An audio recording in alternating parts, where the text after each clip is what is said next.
কথা তো আরেকটা মনে পড়ছে, বলে ফেলবো না? আমার বাসা হচ্ছে কুমিল্লা শহরে রানীর বাজার। তো রানীর বাজারের পাশে বড় একটা মসজিদ আছে, মাদ্রাসা আছে। ওখানে আমি বাসায় যখন থাকি ওখানেই নামাজ পড়ি বেশিরভাগ। তো মসজিদের গেটের দুই পাশে কিছু ভিক্ষুক আছে, সবসময় ভিক্ষা করে। তো একটা ভিক্ষুক খুব আমার পরিচিত, একেবারে খাতির হয়ে গেছে আমার লোকে। তার বিপদ আপদ সুখ দুঃখ আমি চেষ্টা করি একটু দেখার জন্য। তা আমি একদিন আমার এক বন্ধু গেছে দেখা করার জন্য।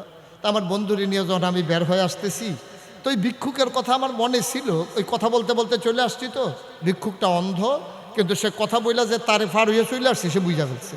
তো সে আমার ডাক দিয়া কইতে, হুজুর যাইতেছেন গা? আমি আরে না, আইতে আছি। আমি এবার ফিরা গিয়া কইলাম, আমার বন্ধুরে কইলাম যে এই ভিক্ষুকটা যদি অন্ধ, তার আকল খুব ভালো। কই কেমনে বুঝলা? আমি এখনই টের পাইবে আকল কারে কয়। তো আমি করলাম কি, ওই ভিক্ষুকের সামনে গিয়া একটা 10 টাকার নোট বার কইরা তারে দিয়া সেটা কইলাম, হাসি দিয়া বললাম যে আজকে আমার মন ভালো, আমার বন্ধু আসছে, এই জন্য তোমার 100 টাকা দিলাম। দিছি কত? বলছি কত? যখন 100 টাকা বলছি, সে করছে কি, টাকাটা ধইরা এভাবে টাকাটা ধইরা কি জানি দেখা আমার দিকে তাকায় কয়, দুষ্টামি করেন? আমি কই, কি দুষ্টামি? কয় 10 টিক্কা। আমার চোখে পানি চলে আসছে। যেই মানুষটা তার বিবিকে চিনে না, কোনোদিন তার বিবির চেহারাটা দেখে নাই, জন্ম দেওয়া সন্তানকে চিনে না, কিন্তু ঠিকই 10 টাকা না 100 টাকা চিনে ফেলছে, এটার নাম হইল আকল। মুসলমান, এই আকল কাজে লাগাইয়া তুমি আল্লাহকে চিনবা, আল্লাহর পথে চলবা, জান্নাতে যাওয়ার জন্য তুমি প্রস্তুতি গ্রহণ করবা আকল কাজে লাগাইয়া লাগাইয়া। আর আমার দেশে আকল কাজে লাগাইয়া লাগাইয়া ইসলামের বিরোধিতা করে, ঠিক কিনা? আলে মোলা মারে টিটকারি মারে, মস্কারা করে। হুজুর দেখলেই মনে হয় যেন গায়ের ভিতরে চুলকানি শুরু হয়ে যায়।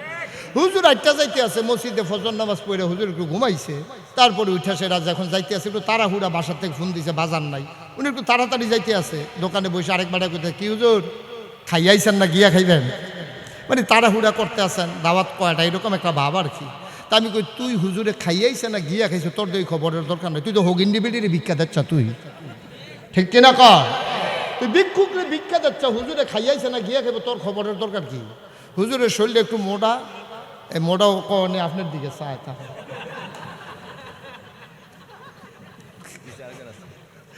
হুজুরের শরীরটা একটু মোটা, দেখলেই টিটকারি মারে, দহানো বইয়া বইয়া। এইরকম একদল লোক আছে নাকি নাই? কি হুজুর দরজা দিয়ে ঢুকেননি?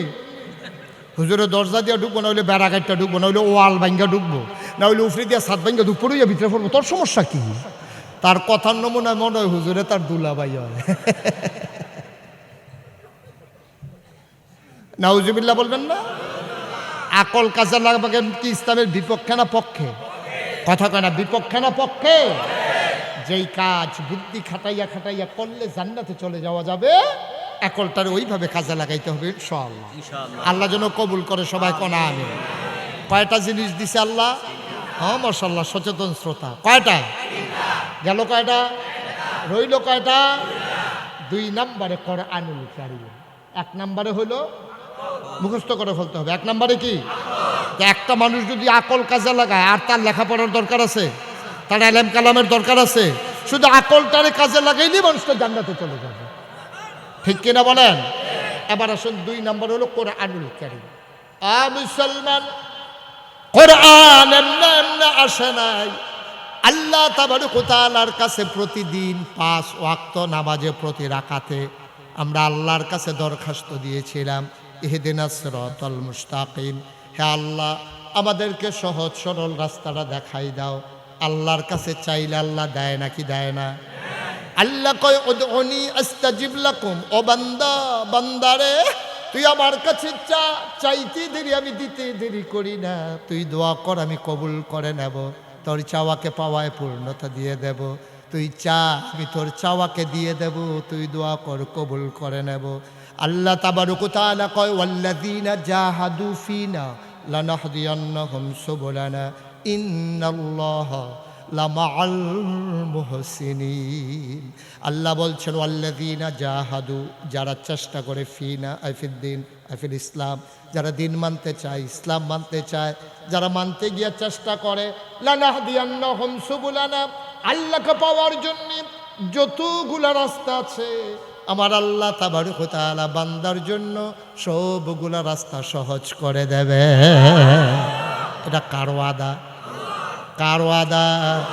আল্লাহ যা ওয়াদা করেন পূরণ করেন নাকি করেন না? ইন্নাকা লা তুখলিফুল মিআদ। আমার আল্লাহ এমন আল্লাহ, তিনি যা ওয়াদা করেন ওয়াদার খেলাফ করা আমার আল্লাহর জন্য শোভা পায় না, ঠিক কিনা? আমরা আল্লাহর কাছে চাইলাম ইহদিনাস সিরাতাল মুস্তাকিম, হে আল্লাহ আমরা সহজ সরল বোকা মানুষ, আমরা সামনে তাকাইলে পেছনে দেখি না, ডাইনে তাকাইলে বামে দেখি না। আজকে মঙ্গলবারে যদি জিজ্ঞেস করো গত মঙ্গলবারে রাতের বেলা কি দিয়ে খেয়েছি, এটা আমাদের মনে নাই। আমরা বোকা মানুষ, আমাদের আকল বড় কম। ইহদিনাস সিরাতাল মুস্তাকিম, আমাদেরকে সহজ সরল রাস্তা দেখাই দাও, যেই রাস্তা মিশে গেছে জান্নাতে। সুবহানাল্লাহ পায় না? ওই রাস্তাটা একটু দেখাই দাও, আমরা তো চিনি না রাস্তা। আল্লাহ তাবারক ওয়া তাআলা কয় যালিকাল কিতাবু লা রাইবা ফি হুদাল লিল মুত্তাকিন। ও দুনিয়ার মানুষ, তোমরা সহজ সরল রাস্তা চেয়েছো, বাড়ি থেকে কোরআন নাই। কোরআন খুলো, কোরআন পড়ো, কোরআন বুঝো।